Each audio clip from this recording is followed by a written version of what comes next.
Hello everybody and welcome back to Cool Tool Tuesday. Today we're going to do a little bit of kicking the bucket and taking a look at some of the older antique buckets and also how to spot kind of a not a really antique bucket.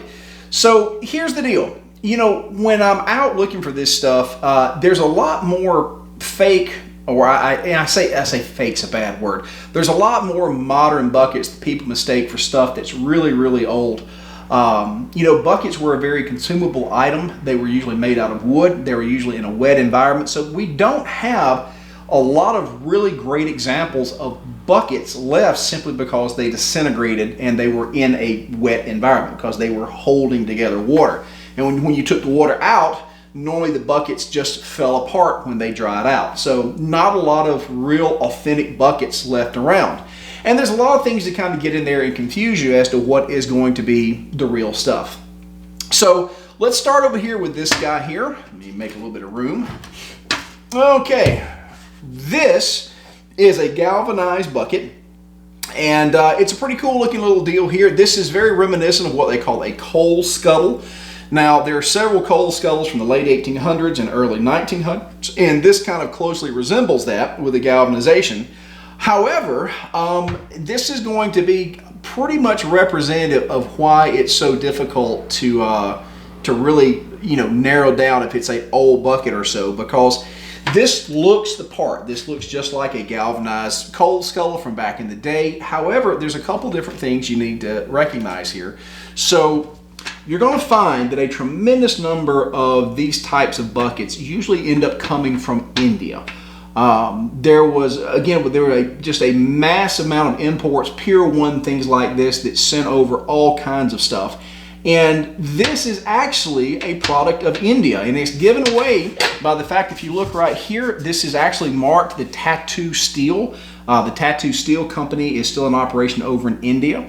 And it's kind of weird because I don't know if this bucket is entirely original, even for the tattoo, because the band here on the bottom looks to be a different flavor of steel. Maybe was added later or added as a replacement. I'm not certain.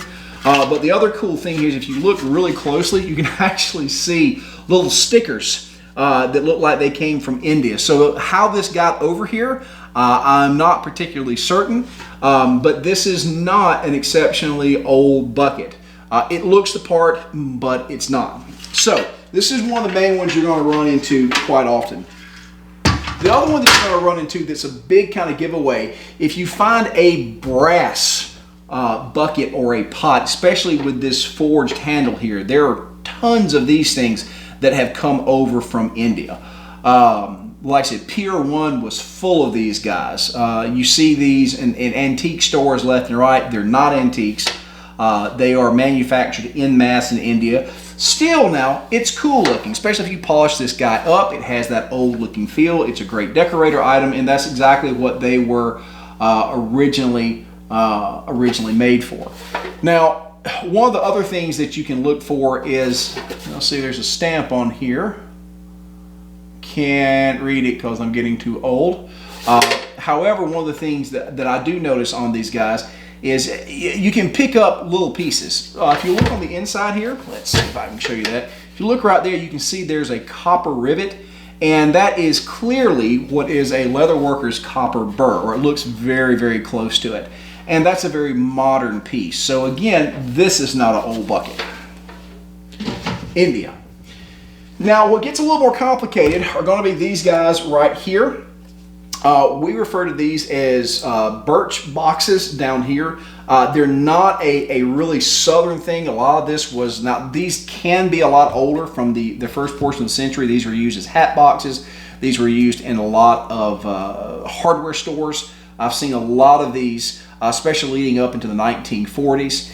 So there are a couple of these still made as decorator pieces, but again, they are very hard to date.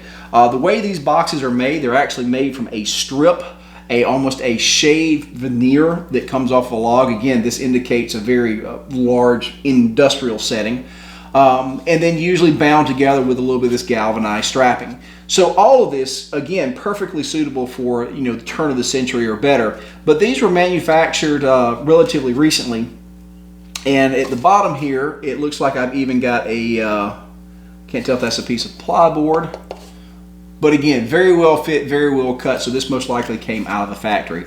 Older, but not really old, and I mean, still cool looking. You know, it's not like when you have the dinner party, you're going to have, you know, the archaeological inspection team going over to, you know, your collection and saying, this clearly not before 1910.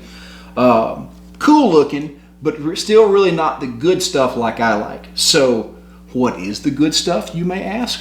Well, I'm so glad that you asked. So let me show you the good stuff. This is the good stuff.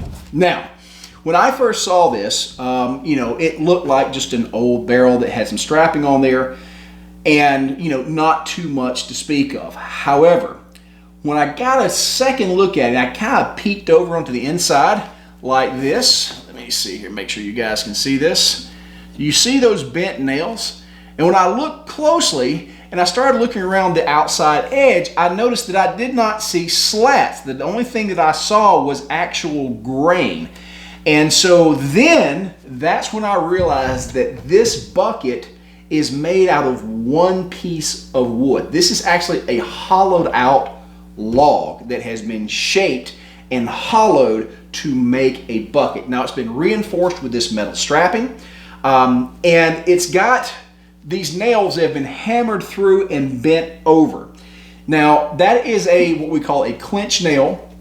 Now in modern carpentry, if you see a nail that's been hammered through and bent over, I remember being taught that was the sign of the worst kind of carpenter. However, back in the day, a clinch nail was really the way to go, especially on a lot of these board and batten doors. You see nails driven through and bent over because it provided almost like a bolt system to where it would actually clinch from both sides and it couldn't back out if it was just straight in. So whoever did this, you know, clearly was from that particular school of the old age. This is going to be late 1800s. Now the banding certainly shows a lot of corrosion. I'm going to assume that it probably was galvanized at one time. The nails are manufactured. These aren't blacksmith made nails, but you've got to understand that nails are oftentimes not a good thing to date stuff with, simply because before the ink was dry on the Declaration of Independence, we had factories cranking out thousands of what they call cut nails at the time. So I can't guarantee you, and again, this is where it's very difficult to figure out, because if this was just a carved wooden bucket with none of this strapping and none of these nails, it could be hundreds and hundreds of years old. However, with the nails and the strapping, I still would put this probably late 1800s, turn of the century, possibly back towards the 1860s. But what's so cool about this is that you can still see chop marks on the outside. You can see adze marks on the inside, and you've got to understand that somebody took the time. I mean, hollowing this thing or tapering it on the outside is difficult enough. It's a lot of work. But being able to actually come in here with this and hollow this guy out took a tremendous amount of time. Now the bottom is actually a piece of sheet metal. There's not a piece of wood down here. There's actually a piece of sheet metal on there that's been secured. Surprisingly well fit. But I mean, just the fact that it is a one-piece bucket. Now clearly this wouldn't have been, well, probably not for holding water, but clearly a very functional piece. And due to the wear, it's been outside forever and a day. But my gosh, can you imagine taking a hunk of tree and then getting this bad boy to fit? Now, here's the other thing. There's only one major crack in this piece over here, and it could have easily come at a later time, which I believe it did. There is remarkably little cracking in this bucket, considering clearly everything that's been through. So back in the day, people knew at what time to actually cut trees that made them less prone to cracking, how to properly dry them. Today, of course, we have our kilns that dries lumber, but we still really don't dry thick stuff. It's just not very efficient, and it tends to crack and to check. But here we have a bucket that only has one major flaw that most likely came much later after it was originally carved. So just an amazing piece. So these are the little nuances that these antique pieces come in. Again, you know, from the 50-foot rule, you can't tell, but it's really when you get up and look at the details that you find something just so freaking awesome as a simple wooden bucket that somebody took a lot of time to hand carve. So guys, thank you guys for watching Cool Tool Tuesdays. Hope you enjoyed it. We'll be back next week with more awesome stuff. You guys have questions, comments, leave them below. You know the drill. You know all that kind of good stuff. So you guys take care.